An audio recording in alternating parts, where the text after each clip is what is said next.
Assalamualaikum warahmatullahi wabarakatuh. Selamat sejahtera. Sihat tak semua? Cikgu harap semuanya sihat untuk kita teruskan kelas pada hari ini. Jadi untuk PSV bagi hari ini, kita akan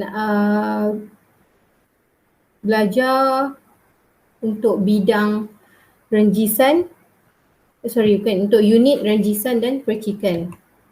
Bidang membuat corak dan rekaan. Gabungan teknik yang kita akan gunakan hari ini ialah capan dan stensilan. Jadi cikgu harap murid-murid hari ini dapat membuat penerokaan dengan mengaplikasikan bahasa seni visual melalui media, proses dan teknik renjisan dan percikan untuk menghasilkan karya. Hari ini kita nak belajar je tekniknya, langkah-langkah dan media. Minggu depan baru kita sediakan hasilkan karya tu. Untuk teknik renjisan dan percikan, apa ni teknik renjisan dan percikan? Kita menghasilkan karya menggunakan berus lukisan atau berus gigi yang melibatkan renjisan dan percikan secara sengaja dengan warna air. Dan juga menghasilkan corak tidak sengaja dengan menghamburkan titik warna yang berselerak. Jadi boleh sengaja atau tak sengaja, atau kita panggil dia terancang atau tidak terancang. Kalau kita tengok contoh gambar. Ini contoh ni. Yang bahagian atas ni ialah tidak terancang. Nampak dia berselerak. Bersepah lah senang cerita. Kalau ni, yang bawah ni ialah terancang. Nampak dia ada membentuk corak, membentuk gambar lain. Bila terancang macam ni, kita perlukan gabungan teknik. Contoh yang cikgu cakap tadi adalah stensilan. Kita akan guna stensilan.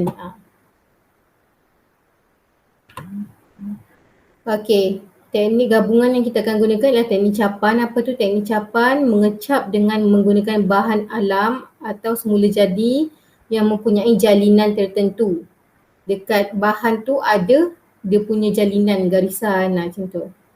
Contoh bahan yang boleh digunakan seperti cap jari, cap jari kaki, cap jari tangan, cap tangan dan tapak kaki.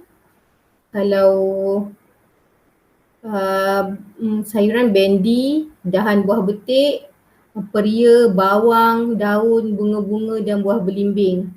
Contoh sayuran lain juga kentang, lobak pun boleh guna juga. Kalau macam bendi, dahan buah betik tu dia dah ada jalinan dia sendiri, kita tinggal cap je, letak warna, cap je. Kalau macam kentang, kita boleh ukir dia buat ukiran dulu dekat kentang dengan lobak tu, baru kita cap. Nak buat bentuk bintang ke, bentuk apa-apalah yang kita suka. Yang tempat tu, ukiran boleh dibuat berdasarkan kreativiti dan kemahiran individu. Ini contoh capan. Nampak ni guna bendi ni. Ni. Dia memang ada dia punya hasil dia sendiri lah. Ini guna batang apa tadi? Pokok betik. Kita warnakan, cap je. Yang sebelah kanan ni pula contoh guna tapak tangan.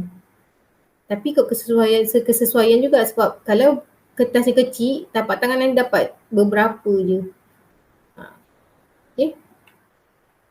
Seterusnya teknik stensilan. Teknik stensilan ni menggunakan acuan sebagai bahan untuk menghasilkan corak pada sesuatu permukaan. Kita dah pernah buat sebelum ni. Stensil ni kita kena hasilkan stensil tu. Stensil tu ialah acuan. Kita nak guna bahagian, contoh kita stensil corak bentuk bulatan. Kita buat bulatan dalam segi empat, dalam kotak ke, kita keluarkan bulatan tu, yang tinggal kesan lubang bulatan tu lah yang kita panggil stensil. Kemudian kelebihan stensil ialah acuan yang digunakan boleh dipakai banyak kali bagi menghasilkan imej dan corak. Boleh guna banyak kali selagi dia tak rosak.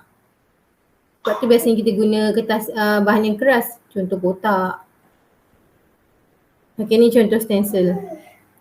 Nampak acuan dia sama je. Ni ialah bentuk bintang atau tapak Sulaiman.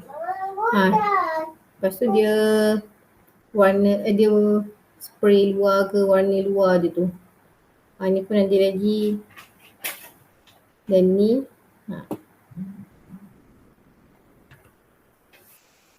Okay, jadi untuk kita punya karya minggu ni, kita belajar ni yang untuk minggu depan, media yang kita akan gunakan, alatnya ialah berus lukisan, palette, stencil. Stencil ni dah buat siap-siap dah nak buat bentuk apa pada kotak daun atau alatan yang lain yang sesuai.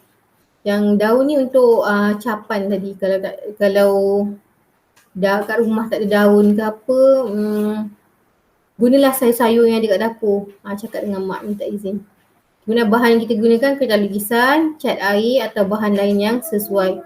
Kalau kat rumah tak ada cat air, gunalah pewarna-pewarna apa yang ada kat rumah. Pewarna makanan ke. Tapi tak payah guna banyak sangat. Okay. Ini berdasarkan buku teks untuk kita hasilkan karya kita nanti. Okay, jadi langkah-langkah dia, boleh tengoklah kat sini, sediakan bahan. Kemudian, nampak tu. Ni untuk percikan cat air. Lepas tu guna pula untuk renjisan. Lepas tu guna warna yang berbeza. Guna supaya dia nampak lah perbezaan warna dia tu. Ni renjisan dan percikan.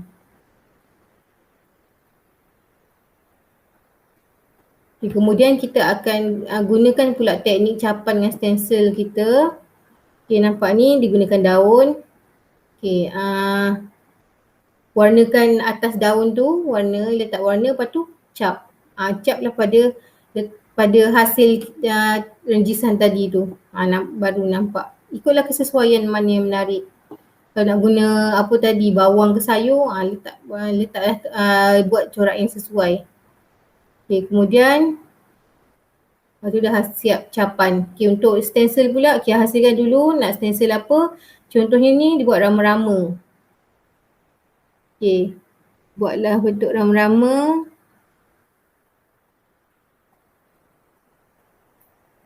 Dia warnakan dah berlubang tadi bentuk rama-rama, nanti warnakan bahagian dalam tu. Nampak tu ada bentuk rama-rama tu. Tu hasil teknik dia. Kemudian apa yang kita nak hasilkan ialah kita nak buat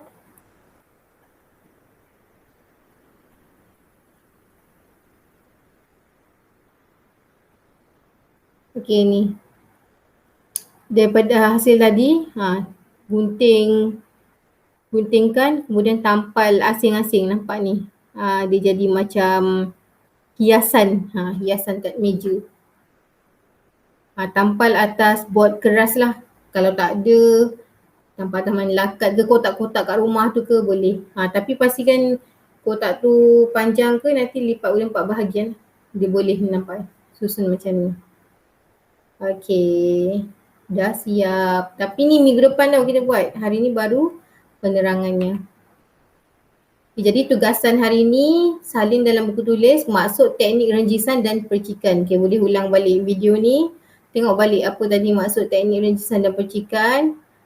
Kemudian boleh salin juga alatan dan bahan yang kita nak gunakan.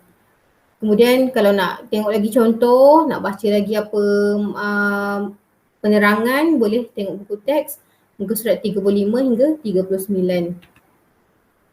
Jadi rumusan pelajaran kita pada hari ini, kita harap murid semua dapatlah faham dan dapat menyatakan bahasa seni visual melalui media, proses dan teknik renjisan dan percikan untuk menghasilkan karya.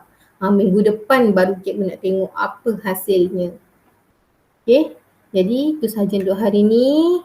Terima kasih. Jumpa lagi. Bye.